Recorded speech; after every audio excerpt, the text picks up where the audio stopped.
Praise the lord. ఈరోజు దేవుని వాగ్దానము, ఆయన మధ్యవర్తి అయి అన్యజనులకు న్యాయము తీర్చును, అనేక జనములకు తీర్పు తీర్చును. వారు తమ ఖడ్గములను నాగటి నక్కులుగాను తమ ఈటెలను మచ్చుకత్తులుగాను సాగగొట్టుదురు. జనము మీదకి జనము ఖడ్గమెత్తకయుండును, యుద్ధము చేయ నేర్చుకొనుటైక మానివేయును.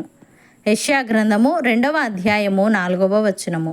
సహోదరి సహోదరులారా, ఈ సంఘయుగం పోకడ అంతా ఇక్కడ రాసి ఉన్నదానికి భిన్నంగానే ఉంది. ఇంతకుముందు ఇప్పటికీ ప్రపంచమంతటా యుద్ధాలు ఉన్నాయి. కాబట్టి ఈ వచనం యొక్క నెరవేర్పు క్రీస్తు మొదటి రాకడను దాటి ప్రపంచవ్యాప్తంగా ఆయన పరిపాలించే సమయంలో జరగబోతున్నది.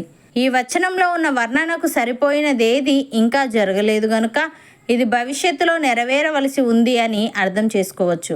అప్పుడు క్రీస్తు భూమిపై తానే పరిపాలిస్తాడు. దేవుడు తానే ప్రపంచ దేశాలకు న్యాయమూర్తిగా ఉన్నప్పుడు లోపరహితమైన న్యాయం నెలకొని ఉంటుంది. ఈ సంపూర్ణ న్యాయానికి ఫలితం ప్రపంచ శాంతి. భక్తుడు ఈ విధంగా అంటున్నాడు: యెహోవా రాజ్యము చేయుచున్నాడు, లోకము కదలకుండా స్థిరపరచబడి ఉన్నది. న్యాయమును బట్టి ఆయన జనములను పరిపాలన చేయును. ఈ వార్తను అన్ని జనులలో ప్రకటించుడి.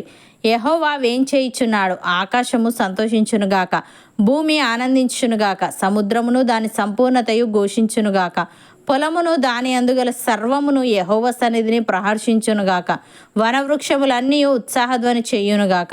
భూజనులకు తీర్పు తీర్చుటకై యెహోవా వేంచేయుచున్నాడు. న్యాయమును బట్టి లోకమునకు తన విశ్వాస్యతను బట్టి జనములకు ఆయన తీర్పు తీర్చును అని. ప్రియులారా, దేవుని సమాజములో దేవుడు నిలిచి ఉన్నాడు. దైవముల మధ్యను ఆయన తీర్పు తీర్చుచున్నాడు. ఎంతకాలము మీరు అన్యాయముగా తీర్పు తీర్చుదురు? ఎంతకాలము భక్తిహీనుల ఎడల పక్షపాతము చూపుదురు? పేదలకును తల్లిదండ్రులు లేని వారికిని న్యాయము తీర్చుడి. శ్రమగల వారికిని దీనులకును న్యాయము తీర్చుడి. దరిద్రులను నిరుపేదలను విడిపించుడి. భక్తిహీనుల చేతిలో నుండి వారిని తప్పించుడి.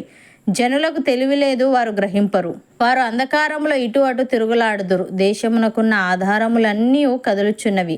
కీర్తనకారుడు ఈ విధంగా అంటున్నాడు: దేవా, రాజునకు నీ న్యాయ విధులను, రాజకుమారునికి నీ నీతిని తెలియజేయుము. నీతిని బట్టి నీ ప్రజలకును, న్యాయ విధులను బట్టి శ్రమనొందిన నీ వారికిని అతడు న్యాయము తీర్చును.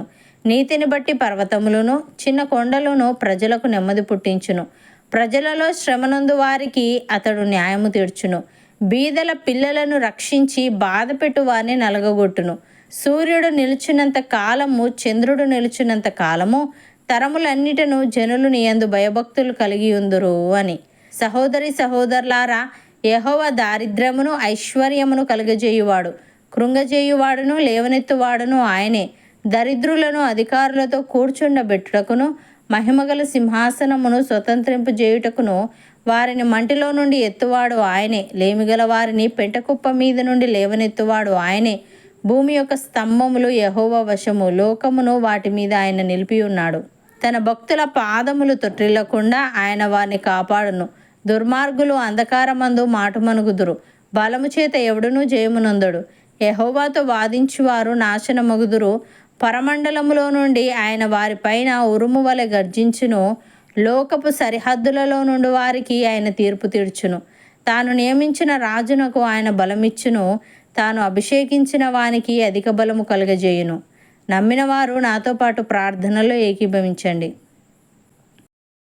పరిశుద్ధుడా, ప్రేమగల తండ్రి, నీవు మధ్యవర్తివై అన్యజనులకు న్యాయము తీర్చుదువని, అనేక జనములకు తీర్పు తీర్చుదువని, వారు తమ ఖడ్గములను నాగటి నక్కులుగాను తమ ఈటెలను మచ్చుకత్తులుగాను సాగగొట్టుదురని, జనము మీదకి జనము ఖడ్గమెత్తకై ఉండునని, యుద్ధము చేయ నేర్చుకొనుట ఇక మానివేనని తెలియజేశావు. తండ్రి, నీకు స్తుతులు. దేవా, పేదలకును తల్లిదండ్రులు లేని వారికి నీ న్యాయము తీర్చుచు, శ్రమగల వారికి నీ దీనులకును న్యాయము తీర్చుచు, దరిద్రులను నిరుపేదలను విడిపించి, భక్తిహీనుల చేతిలో నుండి వారిని తప్పించే శక్తిని, మనస్సును మాకు దయచేయమని, నీ న్యాయ విధులను, నీ నీతిని మాకు తెలియజేసి, మా పాదములు తొట్టిల్లకుండా నీవే మమ్ములను కాపాడమని, మాలో ప్రతి ఒక్కరికి నీ బలమును ధైర్యమును అనుగ్రహించమని యేసుక్రీస్తు నామమున ప్రార్థిస్తున్నాము తండ్రి. ఆమెన్.